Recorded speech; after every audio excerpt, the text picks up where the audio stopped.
Anaemia, വിളർച്ച നമ്മൾ വീട്ടിൽ ശ്രദ്ധിക്കേണ്ട കാര്യങ്ങൾ എന്തെല്ലാമെന്ന് നോക്കാം. നമുക്കറിയാം അനീമിയ എന്തുകൊണ്ടാണെന്ന്. അനീമിയ എന്ന് പറയുന്നത് നമ്മുടെ ശരീരത്തിലെ RBCയുടെ കുറവോ അല്ലെങ്കിൽ ഹീമോഗ്ലോബിന്റെ കുറവ് കൊണ്ടാണ് സാധാരണയായിട്ട് അനീമിയ ഉണ്ടാവുന്നത്, അതായത് വിളർച്ച വരുന്നത്. അപ്പം നമ്മൾ വിളർച്ച, അനീമിയ തടയാൻ വേണ്ടി വീട്ടിൽ എന്തൊക്കെ കാര്യങ്ങൾ ശ്രദ്ധിക്കണമെന്ന് ആദ്യം തന്നെ നോക്കാം.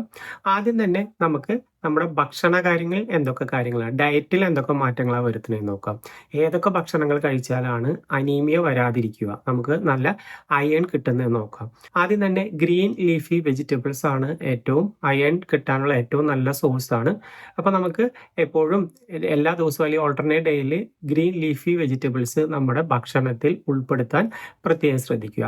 അതുപോലെ തന്നെ ഡേറ്റ്സിൽ നല്ല രീതിയിൽ അയൺ കണ്ടന്റ് ഉണ്ട്. അതുപോലെ തന്നെ ജാഗരി, ശർക്കര നമ്മൾ ഉപയോഗിക്കാറുണ്ട്. അതുപോലെ തന്നെയാണ് നമുക്ക് മീറ്റിലുണ്ട്, നമ്മൾ ഇറച്ചി കഴിക്കുന്നതുകൊണ്ട് നമുക്ക് അയൺ കിട്ടുന്നുണ്ട്. അതുപോലെ തന്നെ പയറുവർഗ്ഗങ്ങൾ, പലതരത്തിലുള്ള പയറുകൾ കഴിക്കുന്നത് നമുക്ക് പ്രോട്ടീനും അതുപോലെ തന്നെ കൂടെ തന്നെ നമുക്ക് ഇത് അയൺ കണ്ടന്റ് നമുക്ക് കിട്ടാൻ ഏറ്റവും കൂടുതൽ സഹായിക്കുന്നതാണ്. എപ്പോഴും നമ്മൾ അയൺ റിച്ച് ആയ ഫുഡ് നമ്മൾ കഴിക്കുന്നത് നമുക്കറിയാം നമ്മുടെ ശരീരത്തിലെ ബ്ലഡിന്റെ RBCയുടെ പ്രാധാന്യം, ഹീമോഗ്ലോബിന്റെ പ്രാധാന്യം എത്രയ്ക്കും അധികമാണ്.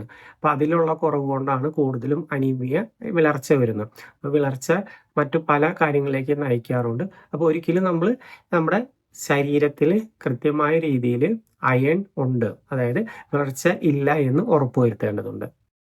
അടുത്തത് നമ്മൾ നോക്കുന്നത് അനീമിയയ്ക്ക്, വിളർച്ചയ്ക്ക് വേണ്ടി മരുന്ന് കഴിക്കുമ്പോൾ എന്തൊക്കെ കാര്യങ്ങളാണ് ശ്രദ്ധിക്കേണ്ടതെന്ന് നോക്കുന്നത്. ആദ്യം തന്നെ എല്ലാ മരുന്നിന്റെ പോലെ കൃത്യമായ സമയത്ത് കൃത്യമായ ഡോസിൽ തന്നെ, ഡോക്ടർമാർ നിർദ്ദേശിച്ചിട്ടുള്ള ഡോസിൽ തന്നെ മരുന്നുകൾ കഴിക്കാൻ ശ്രദ്ധിക്കുക. മരുന്നുകൾ സ്കിപ്പ് ആവാതിരിക്കാൻ പ്രത്യേകം ശ്രദ്ധിക്കുക. വേറൊരു പ്രധാനപ്പെട്ട കാര്യമാണ്, നമ്മൾ അനീമിയയ്ക്കുള്ള മരുന്ന് കഴിക്കുന്നതിന് തൊട്ട് മുമ്പോ അല്ലെങ്കിൽ പെട്ടെന്ന് അതിന് ശേഷമോ ചായ, കാപ്പി തുടങ്ങിയ കാര്യങ്ങൾ കഴിക്കുന്നത് ഒഴിവാക്കുക. എപ്പോഴും ഒരു 2 മണിക്കൂർ മുമ്പോ അല്ലെങ്കിൽ 2 മണിക്കൂർ ശേഷമോ മാത്രം ചായ, കാപ്പി കുടിക്കുന്നതാണ് നല്ലത്. അതായത് മരുന്ന് കഴിച്ച ഉടനെയോ അല്ലെങ്കിൽ ചായ, കാപ്പി കഴിച്ചു കഴിഞ്ഞ ഉടനെയോ വിളർച്ചയ്ക്കുള്ള മരുന്ന് കഴിക്കുന്നത് ഒട്ടും ഉത്തമമല്ല. നമുക്ക് അത് അവോയ്ഡ് ചെയ്യേണ്ടതാണ്. അടുത്തത് നമ്മൾ നോക്കുന്നത് വിളർച്ചയുടെ പ്രത്യേകം ശ്രദ്ധിക്കേണ്ട ലക്ഷണങ്ങൾ എന്തൊക്കെയാണ്, ആർക്കൊക്കെയാണ് വിളർച്ചയുണ്ട് എന്ന് നമ്മൾ പ്രത്യേകം ശ്രദ്ധിക്കേണ്ട ലക്ഷണങ്ങൾ എന്തൊക്കെയാണെന്ന് നമുക്ക് നോക്കാം. ആദ്യം തന്നെ നമുക്ക് എല്ലാവർക്കും അറിയാം, ഭയങ്കര ക്ഷീണം, ഫെറ്റീഗ്, തളർച്ചയാണ് ഏറ്റവും കൂടുതൽ ശ്രദ്ധിക്കേണ്ടത്. അതുപോലെ തന്നെ രണ്ടാമത് വരുന്നതാണ് വിളറിയ നമ്മുടെ സ്കിന്ന്, അതായത് പെയിൽ സ്കിൻ എന്ന് പറയും. നമുക്ക് തൊലിക്ക് തന്നെ കാണുമ്പോൾ തന്നെ ഒരു ബ്ലഡിന്റെ കുറവുണ്ടെന്ന് പ്രത്യേകം എടുത്ത് കാണിക്കുന്ന ഒരു വിളറിയ സ്കിന്ന് കാണാറുണ്ട്. അതുപോലെ തന്നെ ഒരു ലക്ഷണമാണ് ശ്വാസം കിട്ടാത്ത അവസ്ഥ, അത് ഷോർട്ട്നെസ് ഓഫ് ബ്രീത്ത് വരും. നമുക്ക് ശ്വാസം കിട്ടാത്ത ഒരു അവസ്ഥയൊക്കെ കാണാറുണ്ട്. അപ്പൊ ഈ ലക്ഷണങ്ങൾ ഉണ്ടെങ്കിൽ പ്രത്യേകം ശ്രദ്ധിക്കേണ്ടതാണ്. ഇങ്ങനെയുള്ള ലക്ഷണങ്ങൾ ഉണ്ടെങ്കിൽ എത്രയും പെട്ടെന്ന് ഡോക്ടറെ കാണേണ്ടതും ചികിത്സ നേടേണ്ടതും വളരെ അത്യന്താപേക്ഷിതമാണ്.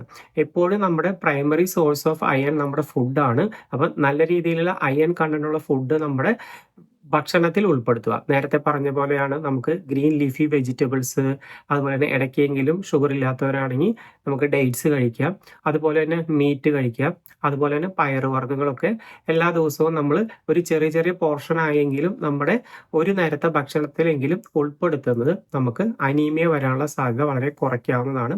ഇന്ന് കാലത്ത് ഏറ്റവും കൂടുതൽ അനീമിയ വരുന്നത് നമുക്കറിയാം പ്രഗ്നന്റ് ലേഡീസിലാണ്, അല്ലെങ്കിലും പ്രഗ്നന്റ് അല്ലാത്ത ലേഡീസിലാണ് കൂടുതലും അനീമിയ വരുന്നത്. അപ്പൊ എത്രയും പെട്ടെന്ന് ഇങ്ങനെയുള്ള ഫുഡുകൾ എപ്പോഴും ലേഡീസ് ഒന്ന് പ്രത്യേകം കരുതിയിരുന്ന് കൃത്യമായി കഴിക്കാൻ പ്രത്യേകം ശ്രദ്ധിക്കേണ്ടതുണ്ട്.